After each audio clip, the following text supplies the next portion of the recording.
Nature.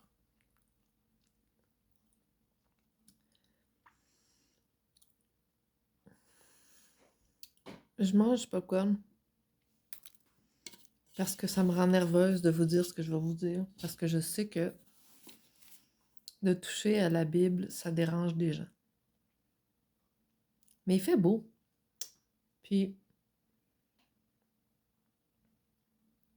ce que je propose ici, excusez-moi, ce que je propose ici, ça n'enlève rien aux messages qui sont véhiculés là-dedans dans le livre de la Bible.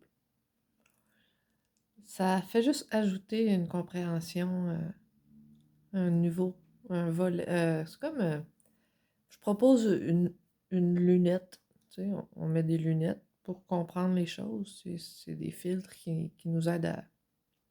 On a chacun des angles de perception, des filtres qui nous aident à comprendre la vie. Puis moi, je l'ajoute là-dedans.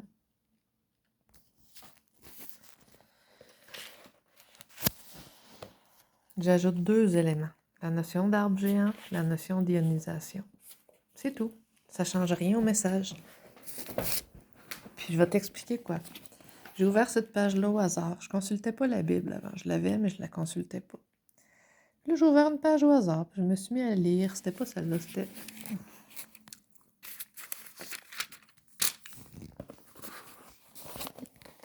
OK. Puis dans le fond, moi, je décode le langage qui fait allusion aux arbres géants, à l'ionisation qui les a fait chuter, à ce qu'ils sont devenus. Ils sont devenus ionisés, puis ils ont eu des descendants quand même. Puis dans la Bible, moi, je regarde les grands rois. Hein, t'as les rois ici, là. OK? Rois. Puis, moi, je les interprète comme étant des grands arbres rois. Et leurs restes ont donné lieu à des descendants. Puis les descendants ont des alliances avec d'autres grands arbres. Puis je vois aussi comme Damas comme étant les grandes dames de Jérusalem dont on parle dans Isaïe au jour du jugement. Les grandes dames d'Israël, de Jérusalem, s'étaient tiré le coup trop long. Trop. Puis là, le Seigneur les a ionisés back down. OK? Fait que ici, Élysée, pour moi, c'est un I, c'est une île, c'est un arbre géant ionisé. Ça a encore une conscience. OK? C'est un être à la verticale, le I. Puis elle, ça veut dire le. OK? Le isé. Fait que dans le fond, il a été maté comme un mât. Il a été transformé en I. El isé. Fait que là, c'est comme un échange entre isé puis Asa. Asa aussi, tant qu'à moi, c'est comme Ibiza, comme Elisabeth. Asa, ça veut dire aussi un reste d'arbre géant. OK? Fait que là, on dirait qu'on a un échange entre 2 restes d'arbres géants, ou en tout cas, quelque chose de même. On va aller voir. Une autre fois, Élisée, fait qu'il y a eu une première fois où ce que Élisée s'est rendu à Damas. Damas, c'est là où ce que se trouvent d'autres arbres, les grandes dames de Jérusalem. OK? Puis là, là-bas, qu'est-ce qui est arrivé? Bon, une autre fois, Élisée s'est rendu à Damas. Élisée, un arbre qui a été ionisé.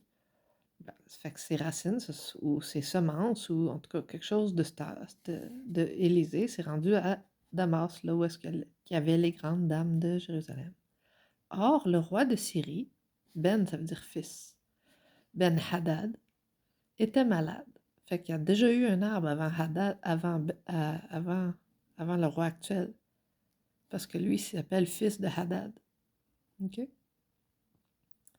Le roi de Syrie actuel, il est déjà le fils d'un autre arbre. Puis ce roi-là, actuellement, là, il est malade. Fait que là, il y en a un qui arrive à Damas, Élisée, hein, un prophète. Un prophète, c'est donc un messager qui arrive là où ce que à Damas, les restes des grandes dames de Jérusalem. Excusez-moi, je gigote. Puis, un meilleur produit de Damas, donc hein, c'est des terreaux fertiles quand même, ces endroits-là, les arbres ionisés. Un peu. Je vais tasser mon fil. Puis, je sais pas si je vais continuer de vous lire ça parce que moi, je trouve ça intéressant, mais je sais pas pour quelqu'un d'autre, là. En tout cas, c'est un échange, puis dans le fond, c'est ça. Il arrive là, le messager de celui qui a été ionisé, de Élisée, puis il se rend à Damas, en Syrie.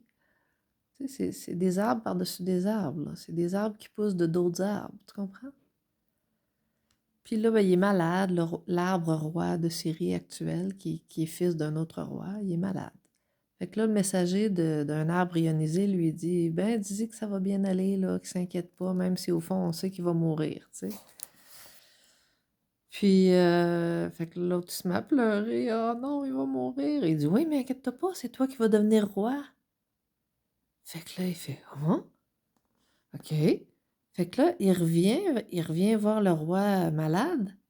Puis ce qu'il fait, au lieu de, de faire comme suivre le cours des choses, de dire que ça va bien aller, puis mais de savoir qu'éventuellement il va mourir, ce qu'il fait, c'est qu'il se dépêche de le tuer pour vite devenir roi. Puis ça me fait penser aux humains, tu sais. De savoir qu'un arbre va mourir, puis dire vite, vite, on va aller le couper pour vite redevenir roi, tu sais, de régner sur la place. Là. Mais en tout cas, ça, c'est juste moi qui fais une allusion à comment on traite les arbres, mais c'est peut-être pas ça qui est dit ici, là. Mais c'est comme ça que je le lis. Fait que je t'encouragerais à, si jamais tu as l'ouverture puis l'intérêt de lire ça de cette manière-là, je t'encouragerais à comprendre que Joram, roi de Juda, ben, ça veut dire que c'est un arbre, tu sais. Joram, c'est un arbre qui a une généalogie. Il vient d'un autre arbre, puis il y a une famille d'arbres, puis il y a des alliances. Puis quand on lit ça comme ça, ben, on comprend que Damas, c'est les dames de Jérusalem, qui sont des grands arbres, qui ont chuté lors d'une ionisation, que le roi de Syrie, c'est un arbre roi qui est malade. Puis après, plus tard, ici, Ahazia, roi de Juda. Bon, Azia, ça ressemble à Asie, hein? Puis en tout cas, c'est un roi. Fait que c'est un arbre roi. Puis là, ben, il y a des tu sais, les arbres, ils compétitionnent pour leur place au soleil, hein, puis tout ça. Fait que c'est sûr qu'il y a des petites rivalités des fois. Fait que là, Jéhu est consacré roi. Jéhu al-Jéhu, en tout cas. Puis après ça, Jéhu complote contre le roi Joram. Fait qu'il y a de la concurrence. Là, il y a la mort du roi Joram d'Israël. Fait que Joram, un arbre roi qui meurt. Puis après, il y a la mort du roi Ahazia de Juda. Fait que là, tu changes le mot roi par ma ou mon, tu sais, parce que c'est ça qu'ils deviennent quand ils meurent. Puis ben là, ça fait le ma Asia. Fait que là, la mort de Jézabel, c'est qui Jézabel? Elle, Jézab. Ab, c'est un père. Elle, c'est le. Il reste G. I est aussi. J peut souvent être transformé en I pour lire les mots. Fait que le père G ou I apprit tout ce qui venait d'arriver alors elle se maquilla les paupières, se fit toute belle, et lorsque Jéhu revint à Jizréel, El-Ré, ça veut dire le rayon, Giz, le rayon Iz, hein, c'est Israël, c'est la même affaire, elle se mit à la fenêtre. Dès qu'il eut passé la porte de là. Fait qu'en tout cas, je lis ça comme ça. Merci de votre patience. Si jamais quelqu'un a eu l'intérêt d'entendre ça malgré le filmage épouvantable. Bonne journée!